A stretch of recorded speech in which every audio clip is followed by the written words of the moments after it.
ABD'li yetkililer Çin'in terörizm suçlamasıyla bazı Uygur aktivistlerinin akrabalarını hedef aldığını ve Doğu Türkistan'daki Müslüman azınlığın içinde bulunduğu kötü durum hakkında farkındalık yaratanlara gözdağı verdiğini söylüyor. Çin bir süre önce Uygur asıllı Amerikalı aktivist Ruşen Abbas'ın kız kardeşi Gülşen Abbas'ı Urumçi'de terör suçlamalarıyla 20 yıl hapis cezasına çarptırmıştı. Bu olaya dikkat çeken partiler üstü ABD Uluslararası Dini Özgürlükler Komisyonu üyelerinden Nuri Türkel, Pekin hükümetinin ülke dışındaki aktivistleri sindirmek için bu aktivistlerin Çin'deki akrabalarını rehin aldıklarını kaydetti. Türkel, Amerika'nın sesine yaptığı açıklamada yurt dışında yaşayan birçok Uygur kendi güvenlikleri ve hala Uygur bölgesinde bulunan akrabalarının güvenliğinden endişe ve korku duyarak yaşamlarını sürdürüyor dedi.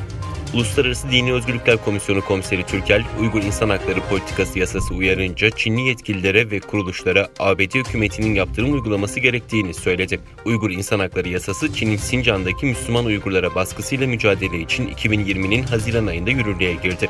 ABD Kongresi'ne bağlı Çin Kongre İcra Komisyonu 30 Aralık'ta bir açıklama yayınlayarak Çin hükümetini Gülşen Abbas'ı serbest bırakmaya çağırdı. Çinli yetkililer ise bu çağrıya hapis cezasını onaylayarak yanıt verdi.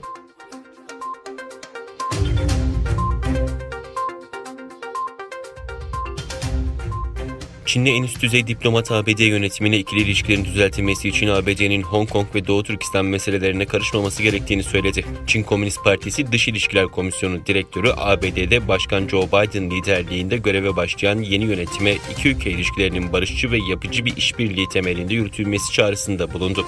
Direktör merkezi New York'ta bulunan ABD-Çin İlişkileri Ulusal Komitesi'nin düzenlediği çevrim içi toplantıda konuştu. Çin'in en kıdemli diplomatı ABD'nin modası geçmiş sıfır toplamlı oyun ve büyük güç rekabeti zihniyetinden sıyrılıp ilişkileri rayına sokmak için Çin'le birlikte çalışacağını umuyoruz dedi.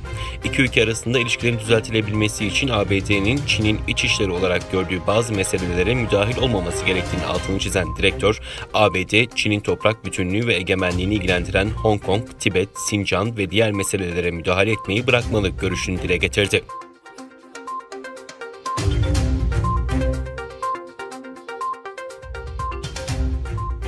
Cep telefonu üreticisi Xiaomi, Çinli kullanıcıların telefonlarına Google mobil servislerini yüklemesini engelledi. Gizmo China'nın haberine göre Çinli kullanıcılar Xiaomi telefonlarına 12.5 arayüz güncellemesini yaptıktan sonra Google mobil servis uygulamalarını yükleyemediklerini bildirmeye başladı. Bunun üzerine Xiaomi, uyumluluk sorunları nedeniyle bundan böyle akıllı telefonlarına Google mobil servis uygulamalarının yüklenmesine izin verilmeyeceğini açıkladı. Haberde Google hizmetlerinin Çin'de yasak olduğu anımsatıldı. Çin'in diğer teknoloji devi Huawei de ABD yaptırımları nedeniyle birkaç yıldır Google mobil servis desteği olmayan cihazlar piyasaya sürüyor.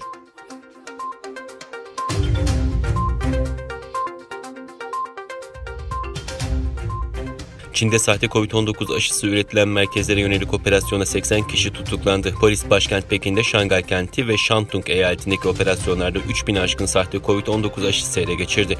Polisten yapılan açıklamada sahte aşı üreten ağın geçen yıl Eylül ayından beri faaliyet gösterdiğinin tahmin edildiği belirtildi.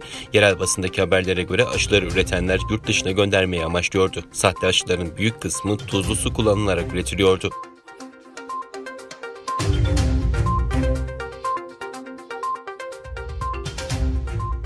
Pentagon sözcüsü John Kirby, İran'la yaşanan gerilimlerden dolayı yaklaşık 9 aydır Orta Doğu'da bulunan ABD donanmasına bağlı USS Nimitz uçak gemisinin Hint-Pasifik kuvvetlerinin operasyon bölgesine sevk edildiğini açıkladı.